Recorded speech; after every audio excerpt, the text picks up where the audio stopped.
Muy buenas tardes, estimados televidentes. Nos da mucho gusto estar con ustedes nuevamente en este sábado de noticias. Creo que, como siempre decimos, porque así no nos ha permitido cambiar ya el tema, es que cada semana la política está presente en todas las noticias y hoy vamos a tratar algunos temas de mucha importancia. Para eso, en esta mesa de diálogo y análisis, están con nosotros Carmen Larrieta. ¿Cómo estás? Bien, buenas tardes. Bienvenido. ¿Lista?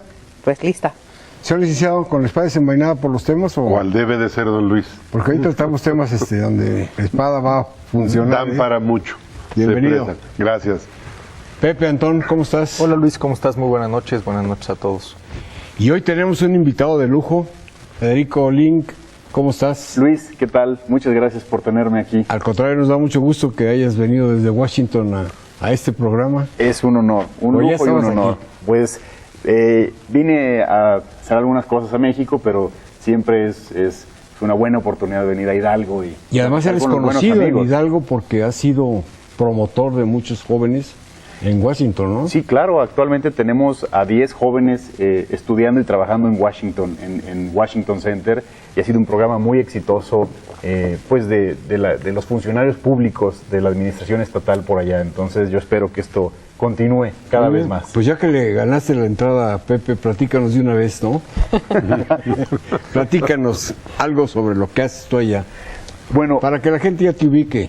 sí, claro. Bueno, además de ser consultor y analista político en mis ratos libres, como ya se sabe, lo que yo hago en Washington, me dedico a hacer alianzas con gobiernos extranjeros desde Washington para permitir el intercambio profesional de jóvenes, de estudiantes, de jóvenes funcionarios públicos, de líderes, etcétera.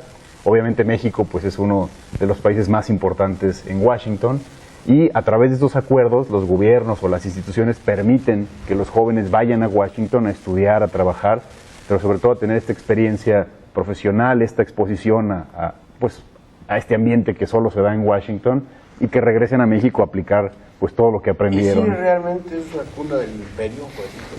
Yo creo que sí, yo creo que sí. Yo creo que hay muchas cosas bien interesantes en Washington. Yo siempre hago una diferenciación. No se trata de ir a Washington a aprender de Washington en una relación jerárquica o de subordinaciones, a aprender a Washington, de lo que confluye ahí, de lo que ahí hay, Los de las intereses, ideas, los ¿no? intereses, de las embajadas, de los organismos internacionales. Eso es lo que vale la pena de Washington. Un país, por ejemplo, como México, ¿sí es necesario que esté presente en Washington? Yo creo que sí, sin duda alguna. Yo creo que Washington es la capital y la cuna de la política internacional y evidentemente México tiene mucho que hacer en Washington. Y creo que conforme ha ido pasando el tiempo y estos jóvenes y cada vez más personas desarrollan actividades profesionales en Washington, pues también México se posiciona allá. ¿Y Washington cómo nos ve? Pues mira, justo... La verdad, aquí pues en este programa decimos cosas que son reales. Mira, yo creo que al final del día, y lo platicábamos un poco, en Washington a México se le ve desde dos puntos de vista. Primero, con mucha ilusión y con mucha preocupación. En igual medida y en igual grado los dos.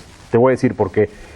Con mucha ilusión porque es un país, México, que está cada vez más desarrollado, que está haciendo cambios importantes, que ha avanzado, que ha crecido, pero al mismo tiempo con mucha preocupación, y me refiero a los problemas de seguridad, básicamente. Que son los que realmente afectan. Que son los que afectan. Ahí está Michoacán, otros estados que corren también ese riesgo, y eso se ve con mucha preocupación desde Washington. Entonces, Porque una ahora, dualidad. Ahora estamos de moda y hasta la revista Times está sacando ya una fotografía donde va a haber una entrevista exclusiva al presidente Peña Nieto, en la que ha causado buenas cosas y malas cosas. Claro. Ya no estamos volviendo un país de claroscuros, porque nunca quedamos bien con nadie y insistimos. Pepe, ¿tú qué opinas, por ejemplo, de lo que se dice que viene en la revista Times? Es un gran tema, Luis, y dándole otra vez la bienvenida a Fede, que además es un gran amigo.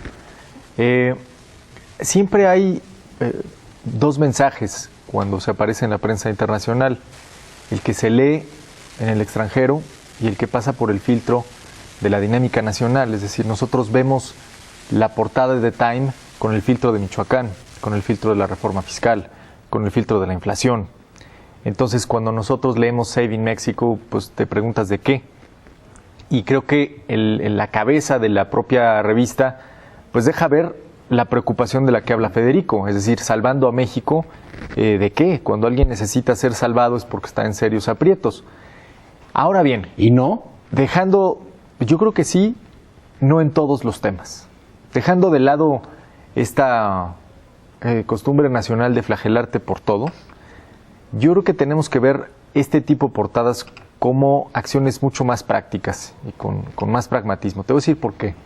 Yo sé que puede irritar el ver una portada así y decir, bueno, salvándolo de qué, o está haciendo candil de la calle, ¿no? Pero en cada sexenio han salido... Pero todos los además de presidentes. que es en cada sexenio, Luis, yo creo que atiende a un diagnóstico que le pasaron al presidente, estoy convencido, y le dijeron lo siguiente. Te lo digo porque vi la gráfica el martes pasado. Todos los indicadores económicos que a nivel global miden el desempeño de México en términos de facilidad para hacer negocios, competitividad, infraestructura, todos los que miden datos duros, andamos entre el 15 y el 30 del lugar. ¿Sí? Todos los que miden percepción, o sea, quita datos duros, van con los analistas financieros y le dicen, oye, ¿cómo ves? Nos mandan, en los mejores de los casos, al lugar 70 y hasta el 150. Entonces tú tienes indicadores tan contrastantes como que podemos tener el lugar 25 en Doing Business, pero de repente la República del Congo nos gana en percepción de hacer negocios y infraestructura. Y dices, esto no cuadra. O en corrupción, ¿no?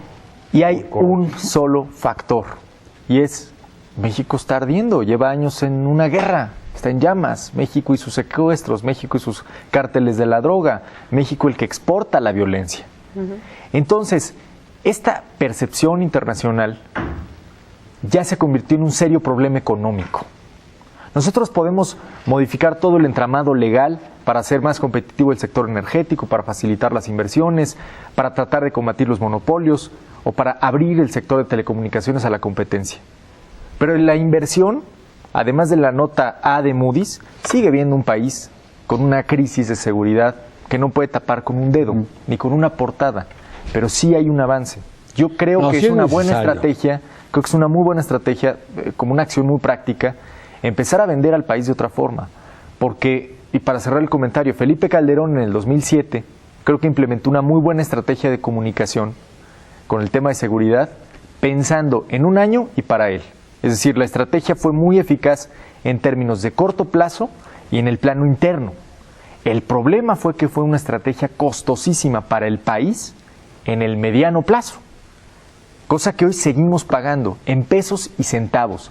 ¿Cómo te explicas que México entre al grupo de las As, al menos en la calificación de Moody's, que andemos cerca en la de Standard & Poor's, Fitch, y las que tú me digas, y Chile o Colombia, con el estigma del narcotráfico hace apenas unos años, hayan captado más inversión extranjera que México el año pasado?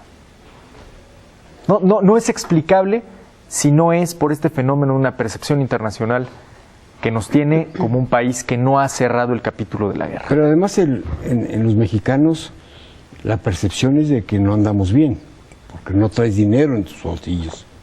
Y entonces sí es una buena manera de darle la vuelta a esto, porque la percepción al final es realidad, ¿eh? Y el auditorio que se busca tocar con esta portada pues es el internacional. El que va a Es el venir a extranjero. invertir, si lo convencemos de que las cosas están bien. Licenciado. Bueno, yo lo veo desde el punto de Suéltela, vista licenciado, ciudadano suéltela. común y silvestre. Y vaya, primer término, yo creo que es fundamental que el país que trabaje la imagen hacia el extranjero. Eso es algo que nadie podría discutir. O sea, yo creo que cualquier esfuerzo que se haga en esos términos es necesario. Vivimos en una aldea global, tenemos una interrelación con muchísimos países y vaya, circunscribirnos nada más a lo local es absurdo, no se puede. A mí no me gusta la foto del Times, o sea, la actitud esta y el dato, o sea, me empieza a sonar así como parecería más bien un cómic de El Hombre Araña o de Superman, nomás le falta la capa. la actitud y esto de que nos va a salvar. El problema que tenemos los mexicanos es que entre las cuestiones genéticas que cargamos el síndrome del Jamaicón Villegas, aquel famoso jugador de fútbol que era buenísimo, del Guadalajara, era buenísimo, pero lo subían a un avión, cruzaba el lago de Texcoco y empezaba a vomitar.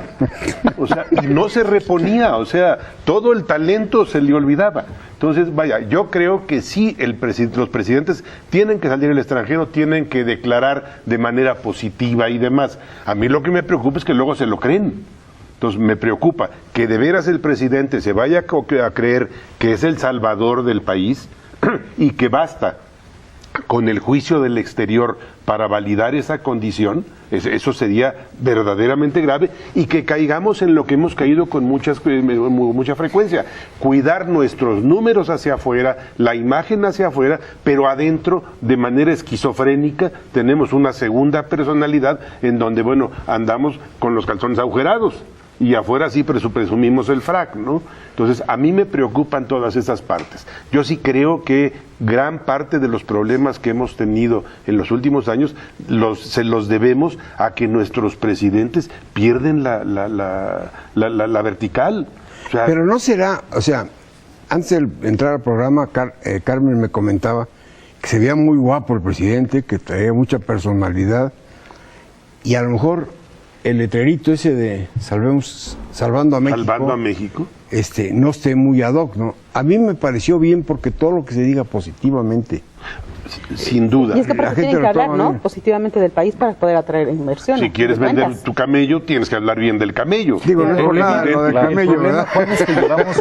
El problema es que llevamos 6 años diciendo que el camello no sirve y que el camello ya no tiene dientes y no puede caminar. Ya no tenemos camello. Que ya no hay camello. Que ya no hay camello. Es decir, a mí sí me parece que la reflexión obligada es cuánto costó la estrategia de comunicación de la administración anterior.